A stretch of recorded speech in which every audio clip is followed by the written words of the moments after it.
자, 여러분 안녕하세요. 자, 한 주 잘 보냈어요?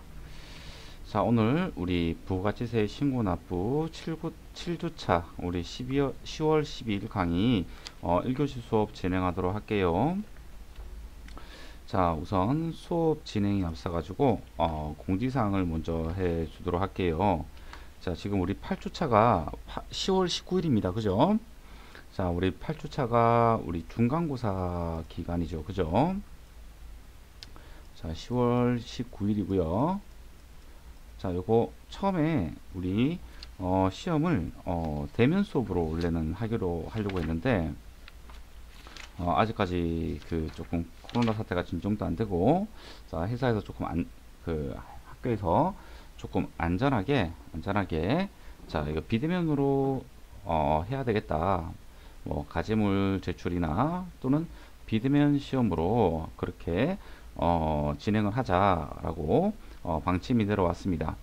자, 그래서 안내를 좀 드려요.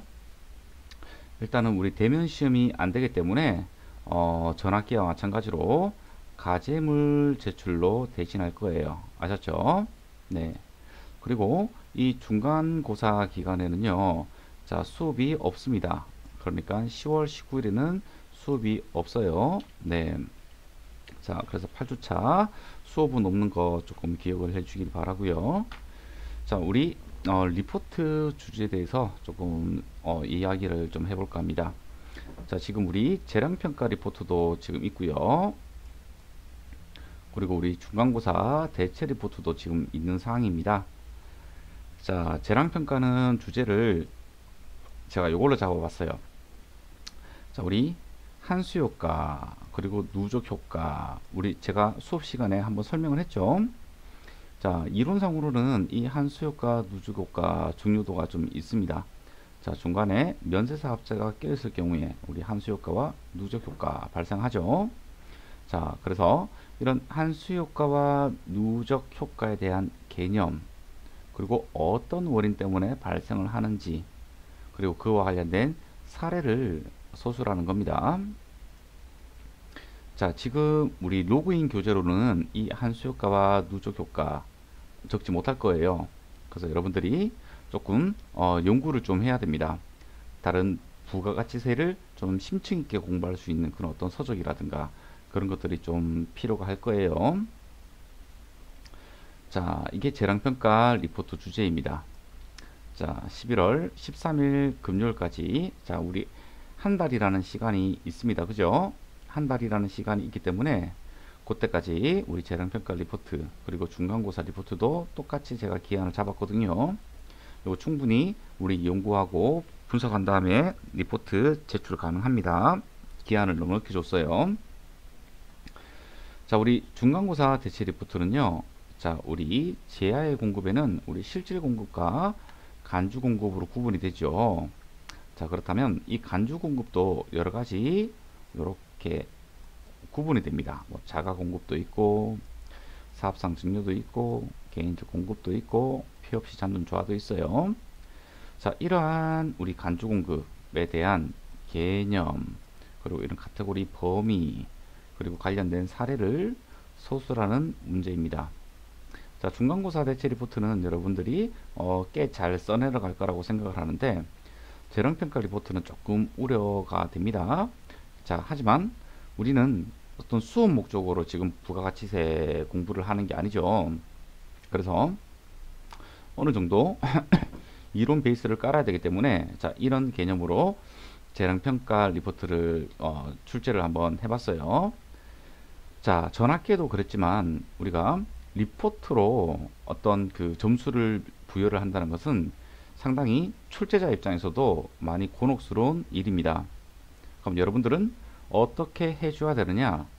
자, 충분히 연구하고 그 주제에 대해서 충분히 연구하고 분석을 해가지고 리포트를 충실하게 작성을 해야 됩니다.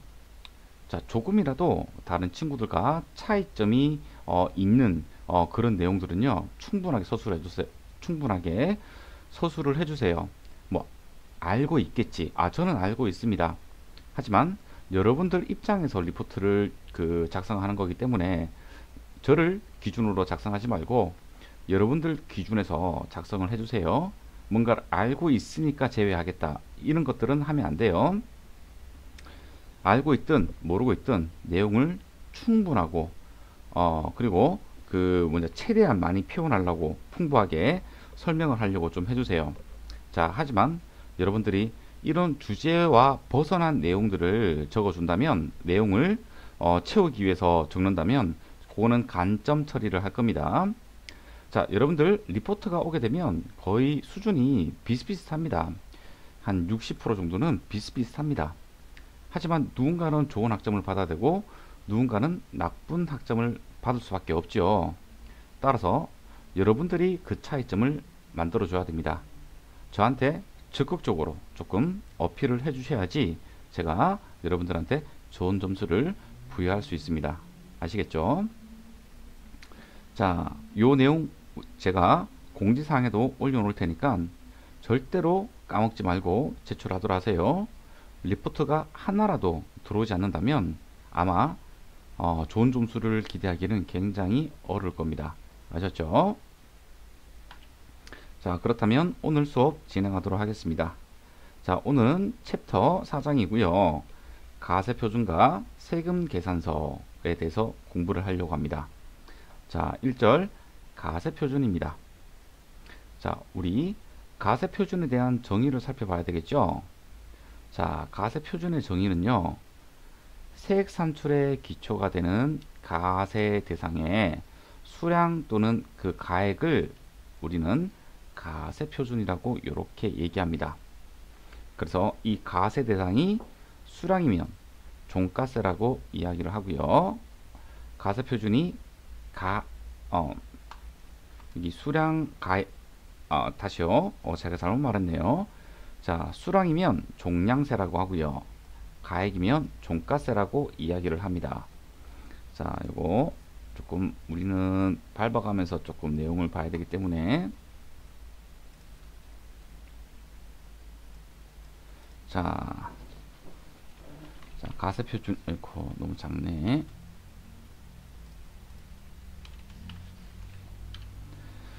자, 가세표준이 첫 번째,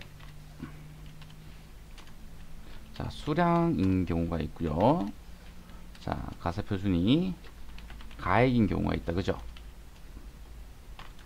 이때 수량을 기준으로 가세표준이 된다면 우리는 종량세라고 부릅니다. 그리고 가액으로 한다면 우리는 종가세라고 이야기를 합니다. 자, 법인세, 부가세, 소득세, 여러가지 세목들이 있겠죠. 자, 종량세는 뭐 개별 소비세, 네. 그리고 개별 소비세도 여기 종가세 부분도 있어요. 네.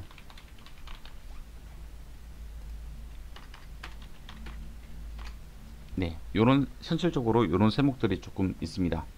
자, 이것을 우리는 가세 표준이라고 합니다. 자, 세액 산출의 기초가 되는 가세 대상을 가세 표준이라고 이야기합니다. 자, 부가가치세법에서는요, 가세 표준을 어떻게 정의를 하고 있냐면 재화 또는 용역의 공급에 대한 공급가액으로 한다, 이렇게 되어 있습니다. 그 말 뭐라면, 자, 이 가세표준, 자, 우리 가액으로 한다, 그죠? 근데 이 가액을 어떤 걸로 하느냐? 자, 공급가액으로 한다는 겁니다. 아셨죠? 자, 그래서 공급가액의 합계액이 부가가치세 가세표준이 된다는 겁니다. 아셨죠? 네. 자, 그래서 부가가치세 가세표준은 공급가액의 합계이기 때문에, 자, 여러분들이 뭘 잘해야 됩니까? 자, 이게 공급에 해당이 되는지 또는 공급에 해당이 되지 않는지 판단을 한 다음에 이 공급에 해당된다면 이때에 그 공급가액을 어떻게 산정할 것인가 라는 것들을 잘 알아야 되겠죠. 자, 이제 공부 한번 해보도록 할게요. 자, 이런 그 공급가액은 우리 회계상 매출액과 거의 일치합니다. 거의 일치한다는 거지 완전히 일치한다는 말은 안 했습니다. 네, 매출액하고 거의 일치합니다. 자, 공급 유형별로 가세 표준을 어떻게 산정하는지 한번 보도록 할게요. 자, 부가가치세 가세 표준은 공급 가액을 기준으로 가세 표준을 산정합니다.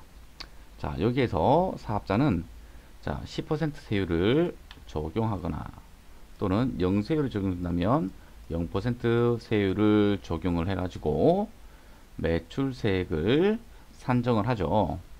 그래서 이 매출세액을 자, 공급받는 자로부터 받아서 납부를 해야 됩니다. 그치요?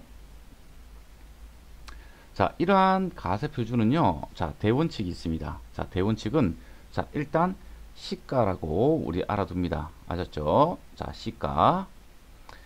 자, 기본원칙인데요. 가세 표준의 기본원칙은 일단 대원칙이 시가인 거고, 자, 동그라미 1번부터 동그라미 3번까지 있습니다. 자, 만약에 공급을 하고 나서 그 대가를 금전으로 받았다. 금전으로 받았으면 그 대가가 가세 표준이 됩니다. 아셨죠? 만약에 금전 외의 대가를 받았다. 그러면 시가로 산정합니다. 근데 잘 아셔야 되는 게 이 시가는 자기가 공급한 제야 또는 용역의 시가입니다. 아셨죠? 또한 이런 경우도 있습니다. 자, 부당하게 낮은 대가를 받는 경우도 있습니다. 물론 이런 경우도 있습니다. 무상으로 제야를 공급하는 그런 경우도 있습니다. 자, 이런 식으로 부당하게 낮은 대가를 받거나 또는 대가를 받지 않거나 또는 특수 관계자에게 제야 용역을 공급하는 경우에는요. 자, 시가가 가세 표준이 되는 겁니다. 자, 가령 문제에서 자, 특수 관계자에게 자, 우리 취득가액 그러니까 재고자산을 자, 공급했는데요. 자, 취득가액이 자, 100만원이고 시가 상당액이 120만원이었다. 가세표준은 할 때 우리 120만원이라고 이야기를 해줄 수 있어야 됩니다. 아셨죠? 자, 취득가액 아닙니다. 자, 취득가액으로 할 수 있는 거는 우리 판매 목적 타사합장 반출 요거 하나밖에 없다. 그죠? 여러분들 기억나나요? 네. 취득가액으로 가세표준 산정할 수 있는 거는 우리 판매 목적 타사합장 반출 그거밖에 없어요. 자, 시가입니다. 네, 금전으로 받으면 그 대가고요. 금전 아니면 다 시가라고 생각을 해주시면 됩니다.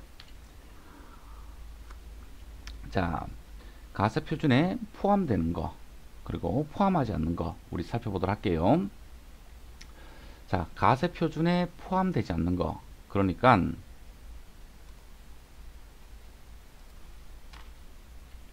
자, 가세표준에 자, 포함되지 않는 항목은요. 자, 우리 공급가액에서 제외시켜야 합니다. 자, 만약 공급가액에 포함이 되었다면 제거해 주어야 됩니다. 자, 아셨죠? 가사표준에 들어가면 안 되는 거예요. 자, 매출 내놓으리 하니 매출 할인 당연히 가사표준에 들어가면 안 되겠죠. 자, 그리고 구매자에게 도달하기 전에 파손이나 훼손이나 멸실된 것도 가세표준에 포함을 하면 안 됩니다. 자, 세 번째, 제야 또는 용역의 공급과 직접 관련되지 않은 이런 보조금도 가세표준에 포함하면 안 됩니다. 만약에 관련이 있다면 가세표준에 넣어줘야 되겠죠. 자, 반환조건부 용기대금 포장비용입니다. 자, 용기대금이나 포장비용을 받고 나중에 그런 용기나 포장이 회수가 된다면 다시 반환하기로 한 겁니다. 요거 4번이나 5번이나 뜻은 동일합니다. 자, 나중에 용기나 포장에 대한 어떤 그 가액이 비싸기 때문에 다시 되돌려 받는 경우들도 있거든요. 자, 그때 보증금 형식으로 받아놓고 다시 그 용기가 해소가 되면 그 보증금을 되돌려주고 하는 것들이죠. 그러니까 가세표준에 포함하면 안 됩니다. 자, 그리고 봉사료입니다. 자, 요거는요, 대가와 구분 기재한 경우로서 종업원에게 지급 사실이 확인되는 봉사료만 우리가 가세표준에서 포함하지 않는 것입니다. 그리고 이 사업자는 이 봉사료가 구분 기재되고 그리고 종업원한테 직접 지급을 했고 그리고 자기의 수익 금액으로 계상하지 않는 봉사료에 한해 가지고 가세표준에서 포함하지 않는 겁니다. 아셨죠?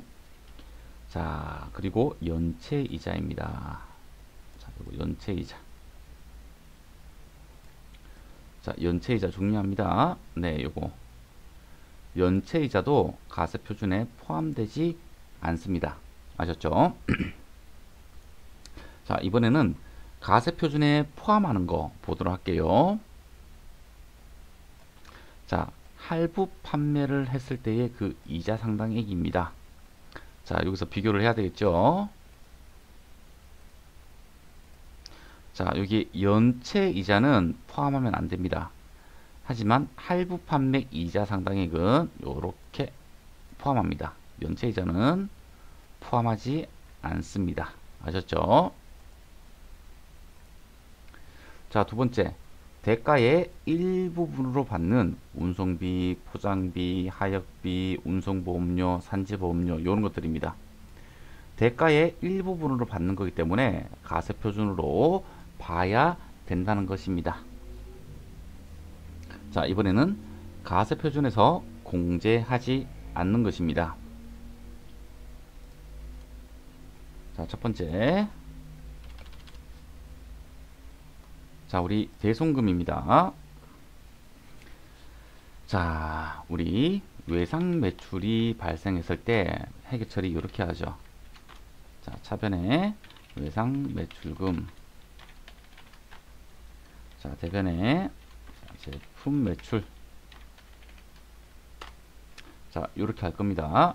자, 그리고 대손이 발생하면 어떻게 하나요? 자, 차변에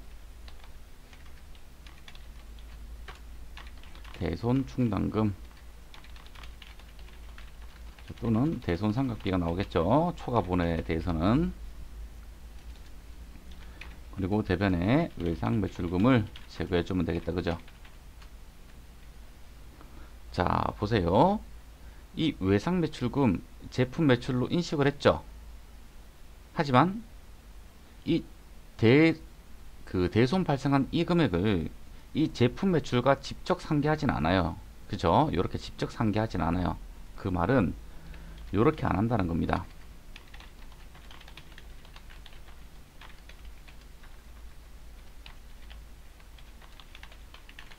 자, 이런 식으로 상계하지 않는다는 겁니다.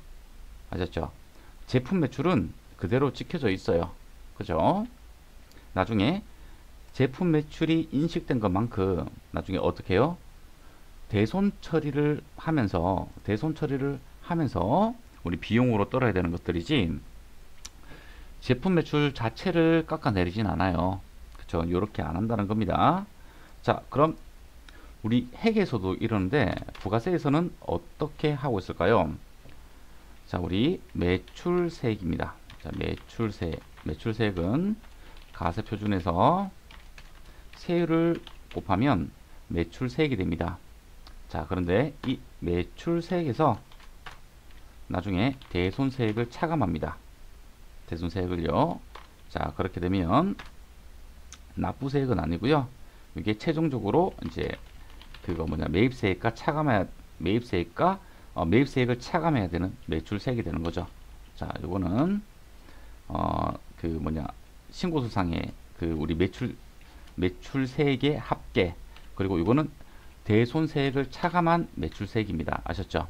결국 대손은 매출세액에서 차감하는 것이지 가세표준에서 공제하는 것이 아닙니다. 아셨죠? 자, 두 번째 판매장려금입니다. 자, 우리가 지급한 판매장려금에 해당이 되는 겁니다.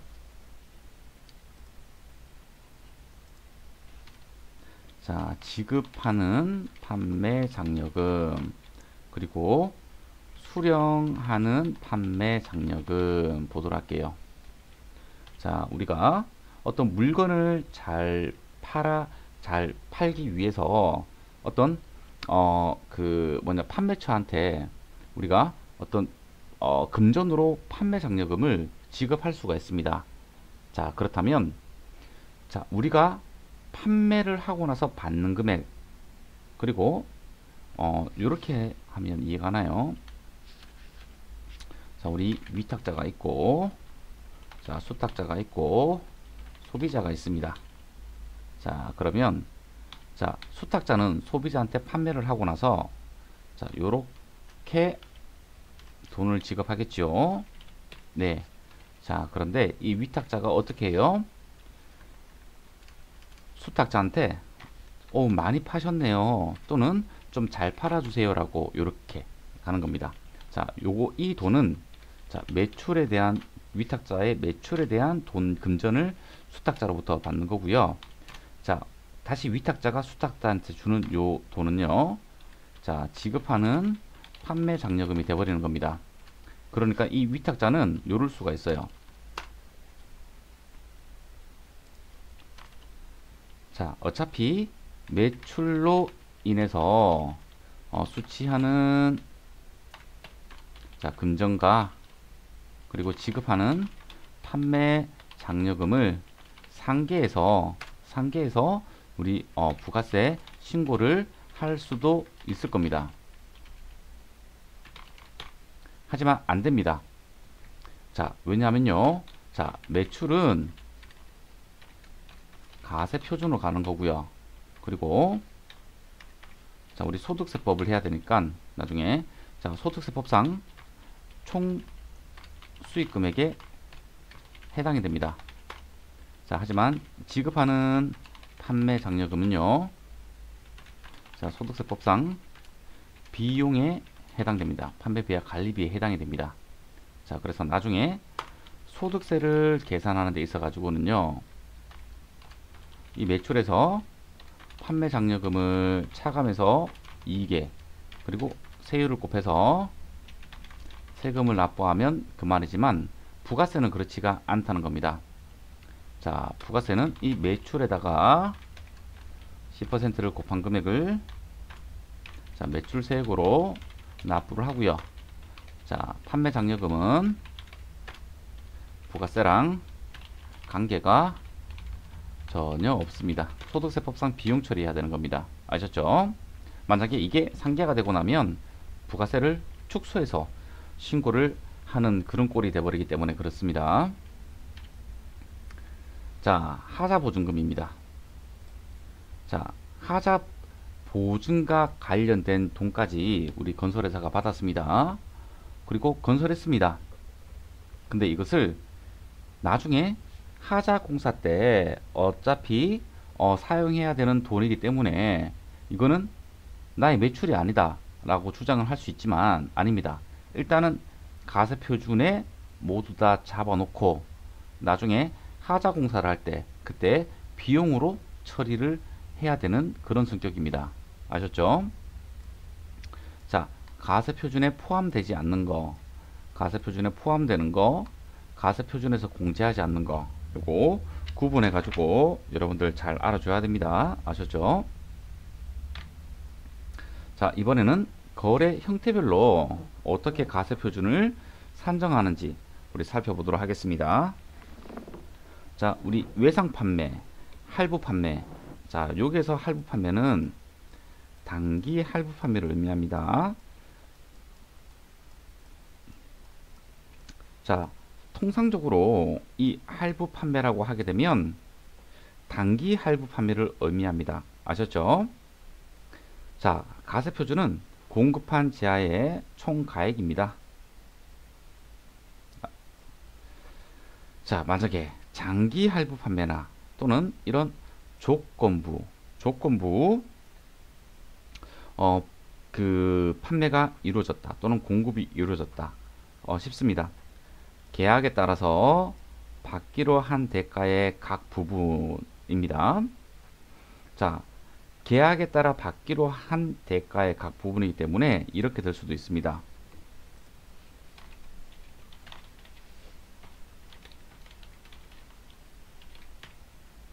계약에 따라 받기로 한 대가의 부분입니다. 이렇게만 쓸게요.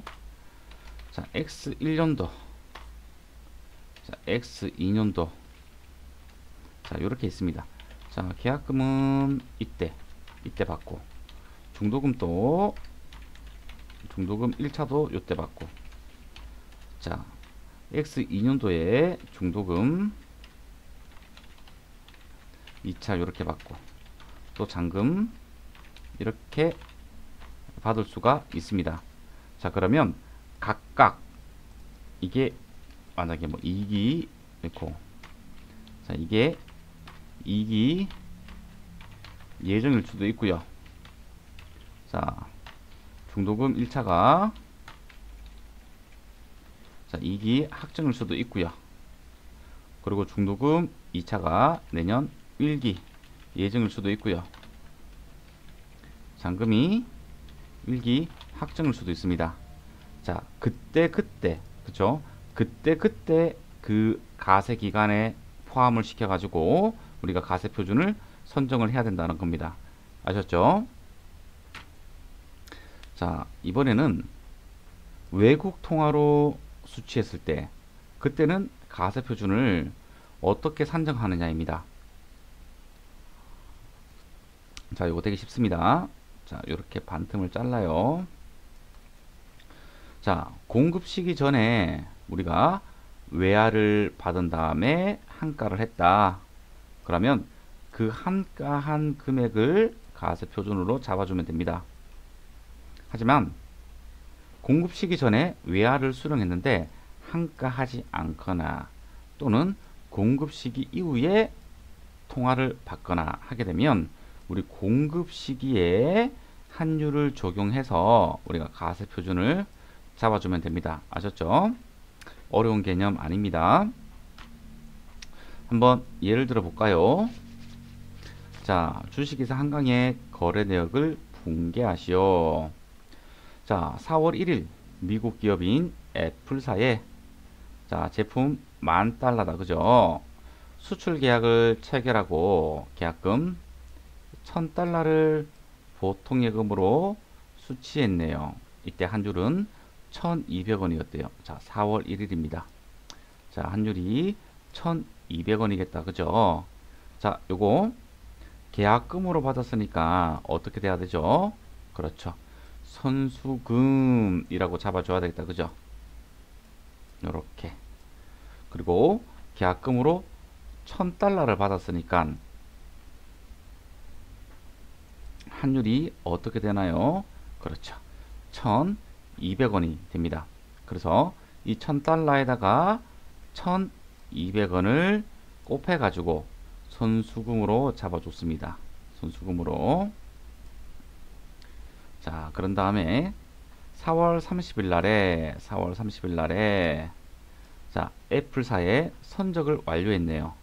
자, 그러니까 4월 30일 날이 공급 시기가 됩니다.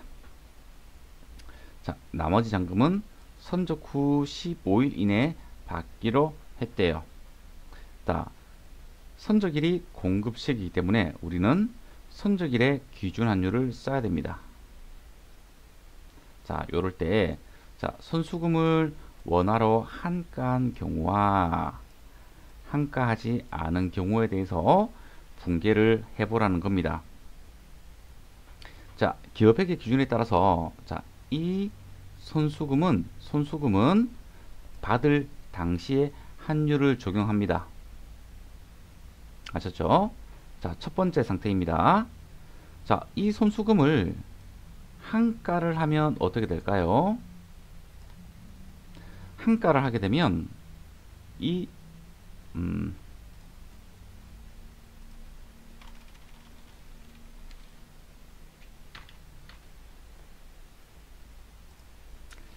자, 한가를 하게 되면 한가 한 금액이 맞지 않나? 한가 한 금액이 가세 표준으로 됩니다.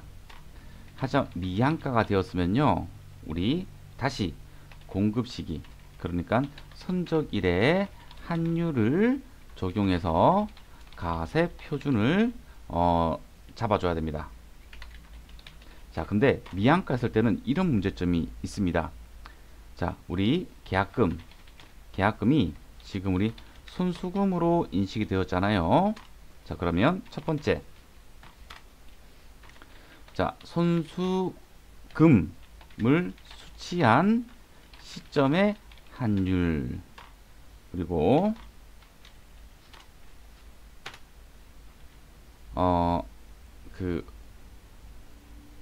미한가 했을 때 노래가 갑자기 꼬였네. 자, 선수금을 수취한 시점의 환율하고, 그렇죠. 그리고 공급 시기인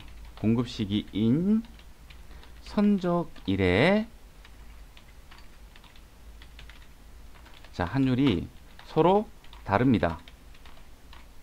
자, 그래서 어떤 게 생기느냐?